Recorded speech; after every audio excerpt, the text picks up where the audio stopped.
Welcome to Didactic Residency Edition. I am Dr. O'Leary, and today is Friday, December 15th, 2023. For those tuning in for the first time, this is a podcast about psychiatry and neuroscience. I am a fourth-year psychiatry resident who does this in his spare time as a way to structure my own studies, so I actually accomplish something. I'm trying to be accurate and thorough, but no one is keeping me honest but myself, so you should remain skeptical of me too. If you want to give me feedback, you can go to psydactic.com and fill out the form there. I always point out as well that the content in this podcast should in no way be confused with the opinions of the federal government, the Department of Defense, the Defense Health Agency, or the Lake, Kansas Chamber of Commerce. It is my own opinion. Full stop. About a month ago, I decided to do an episode on antipsychotics, and this first led me down a rabbit hole of dopaminergic networks in the brain, including the mesolimbic, mesocortical, nigrostriatal, and my favorite one to say, the tuberoinfundibular pathway. Next, I got distracted by the neuroscience of extrapyramidal side effects of our antipsychotics, especially how blocking D2 receptors interacts with other neurotransmitter systems in the dorsal striatum, such as the systems that regulate serotonin, acetylcholine, and glutamate release, and this can dysregulate muscle tone and movements. Also, over long periods of time, this kind of dysregulation results in neuronal adaptations that can contribute to the development of something called tardive dyskinesia. See my last episode for a discussion on that. My last episode, though, was entirely too long, so I'm going to keep this one shorter. Frequently, I've complained that the terms typical and atypical, or first-generation and second-generation antipsychotics, were not very helpful. And when I give chalk talks to junior residents and interns or medical students about antipsychotics, this is one of the first things that I usually say. It is not whether or not they're typical or atypical, it is the relative affinities for different receptors that make the difference between these drugs. Also, chlorpromazine, the very first antipsychotic drug, resembles many atypicals, at least as much as it resembles other first-generation antipsychotics. A few weeks ago, I was lucky enough to encounter a paper that was published in April of 2023 by McCutcheon et al. It's in Biological Psychiatry, and it was titled Data-Driven Taxonomy for Antipsychotic Medication, a New Classification System. They used a machine learning technique, which is just basically a form of artificial intelligence, to classify antipsychotics based on their receptor affinities and whether or not they were agonists or antagonists or partial agonists. Then they compared these groups to reported symptom incidents in the literature, and they found that membership in a group predicted, at least to a reasonable degree, the therapeutic effects and the side effects that it has. So I'm going to use this paper as kind of a springboard to discuss particular antipsychotics. First, let me review the groups that these researchers identified in their analysis.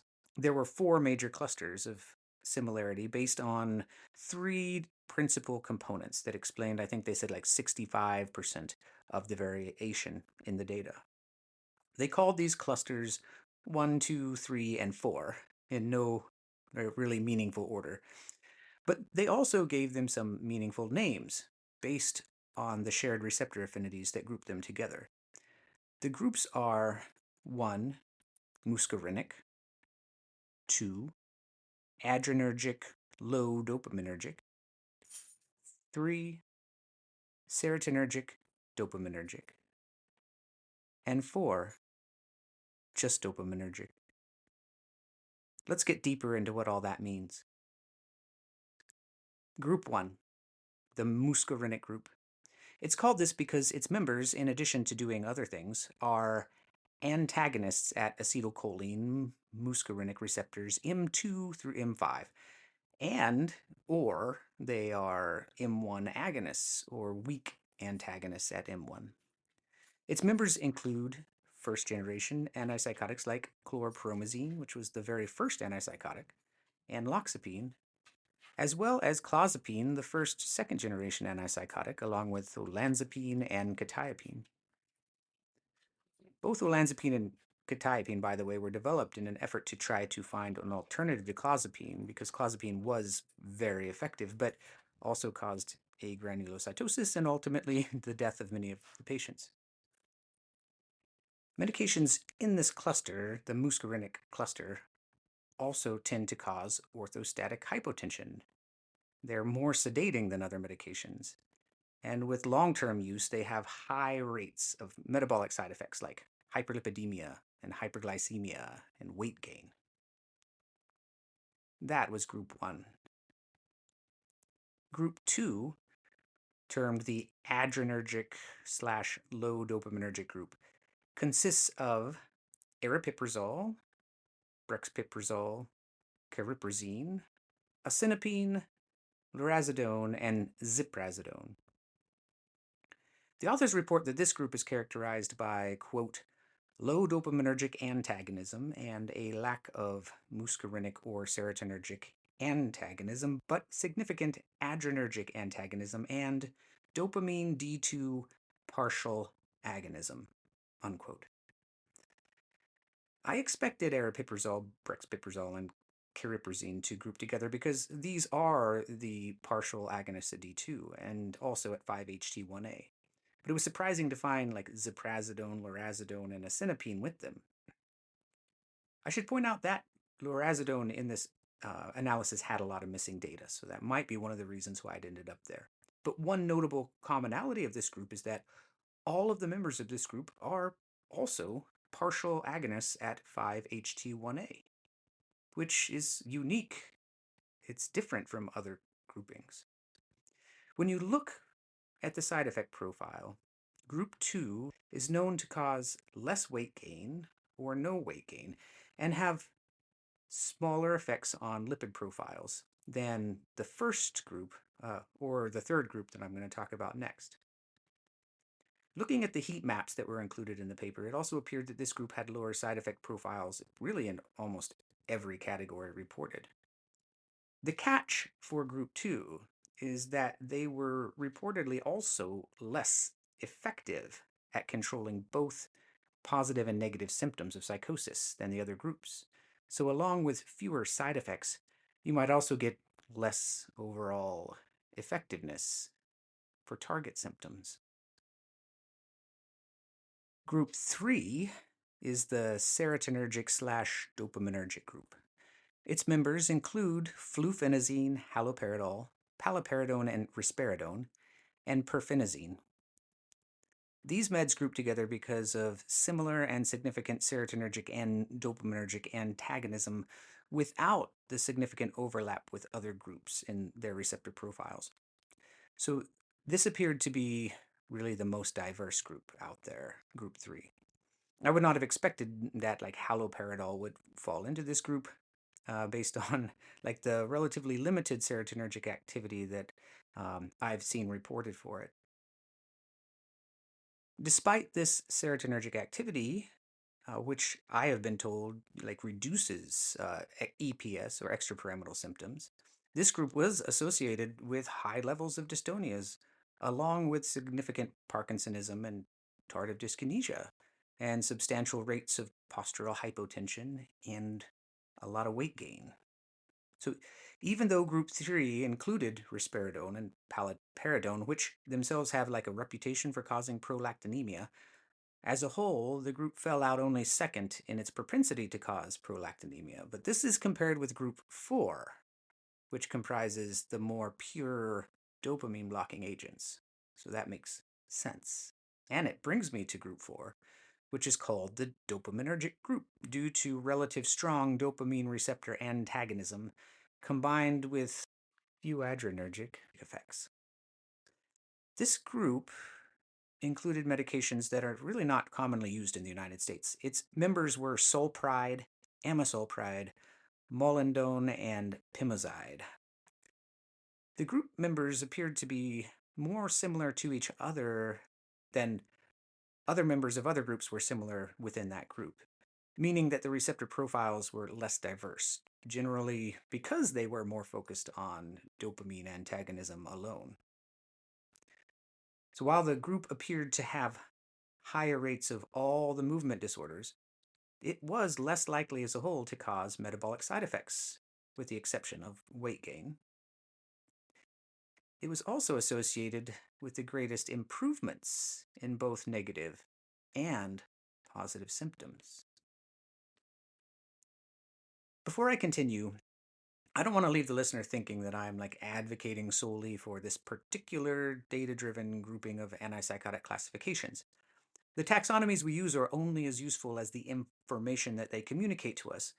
Just because this principal components analysis was calculated by a machine learning algorithm doesn't mean that the data used were necessarily of good quality or that these groupings are going to give practice-changing information, but they might.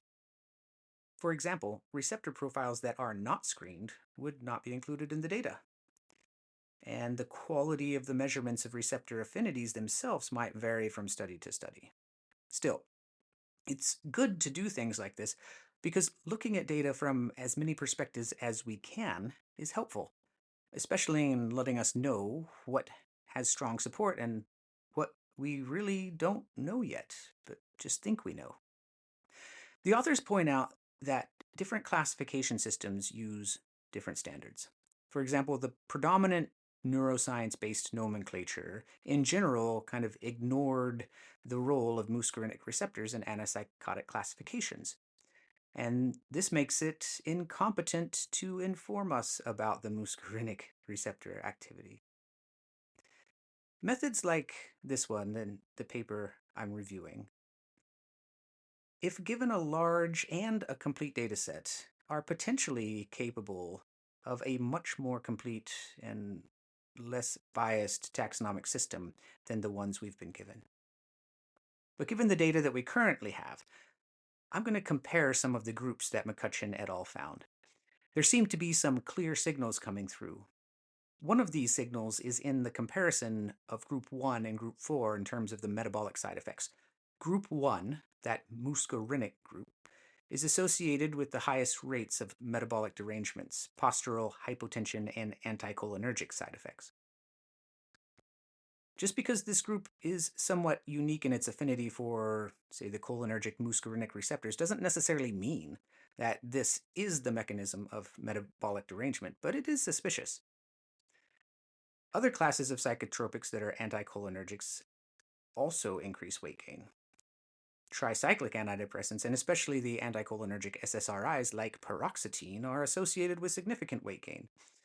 Some have proposed various mechanisms, including the increase in consumption of sugary beverages due to dry mouth, overall appetite stimulation, reduction of satiation signaling, increased cravings for high carbohydrate foods, reduced activity due to more sedentary lifestyles caused by that sedation, or just like a reduced overall metabolic rate. Group 4 doesn't touch muscarinic or really histaminergic or serotonergic receptors, and also doesn't cause the same kind of derangements in metabolic activity. So, given the broad look at the data, we cannot say that all antipsychotics cause metabolic issues and weight gain. The anti-muscarinic ones almost certainly will cause substantial weight gain, hyperlipidemia, and hyperglycemia, followed by next the anti-serotonergic and dopaminergic ones, the ones in group 3. The low dopamine affinity / partial agonists of D2, group 2, have the lowest chance of weight gain, but they still have a significant chance for metabolic issues, and it's higher than more purely anti-dopaminergic agents in group 4. Another signal that is coming through is that the antipsychotics that are more specific for dopamine receptors, those in group 4, including solpride, amisulpride, molinidone, and pimozide, appear to have better efficacy for both positive and negative symptoms of psychosis than all the other groups.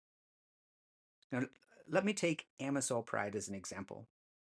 It's frequently used in Europe, but in the US, it's approved only for nausea, and it's unlikely to ever be approved for psychosis in the US because it's a generic, so no pharmaceutical company is going to kind of waste their time with an application to the FDA for something that they can't own a patent on.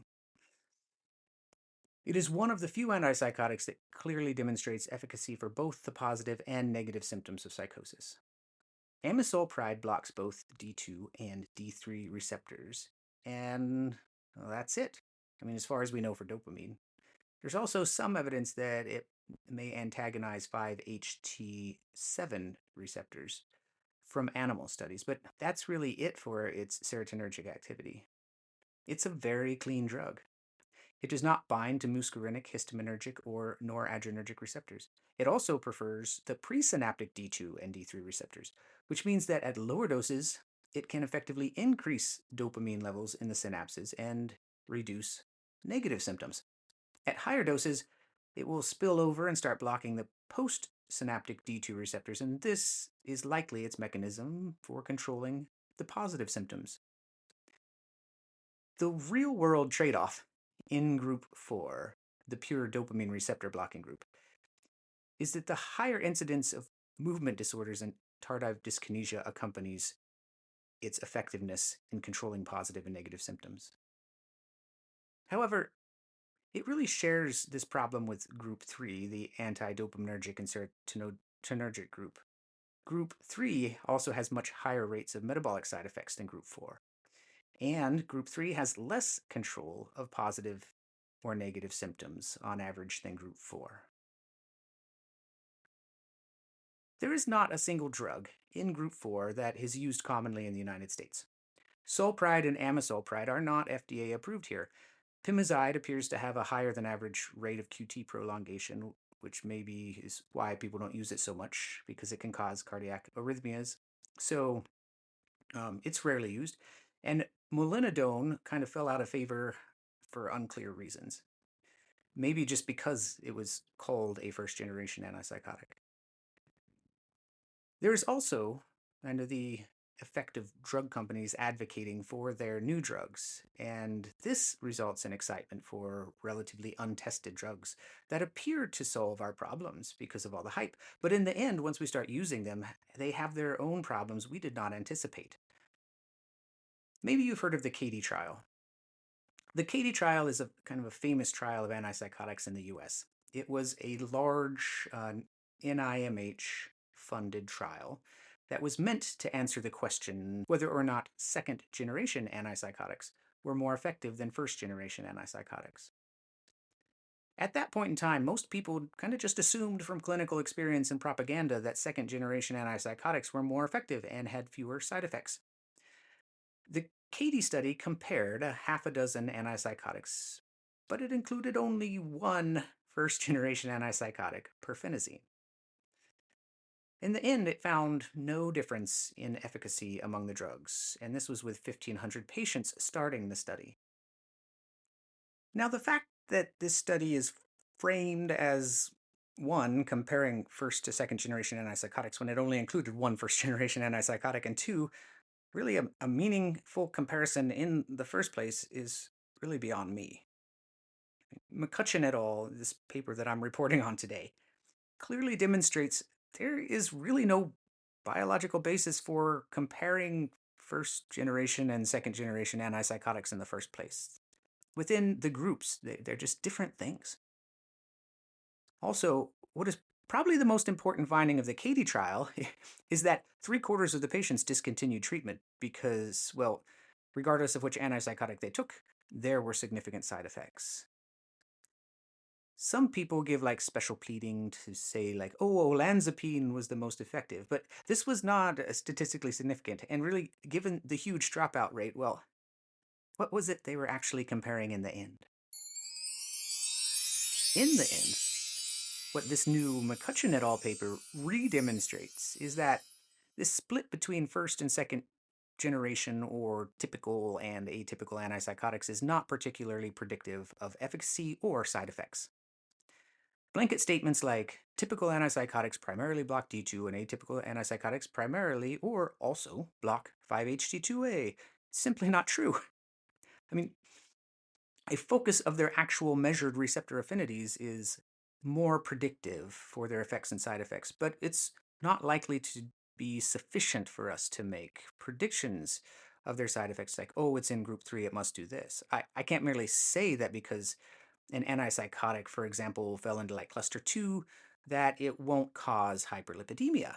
I still need to see the data for that antipsychotic itself.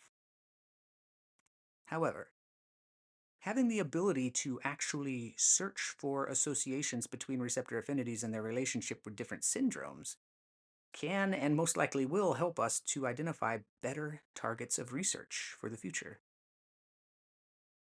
Now, I may get some hate mail for saying this, and you can find a form to submit it at psydactic.com. But the antipsychotics we use the most in the US really appear to be used more because of propaganda from companies and politics than really from actual data. Thank you for listening. I am Dr. O, and this has been an episode of Psydactic Residency Edition.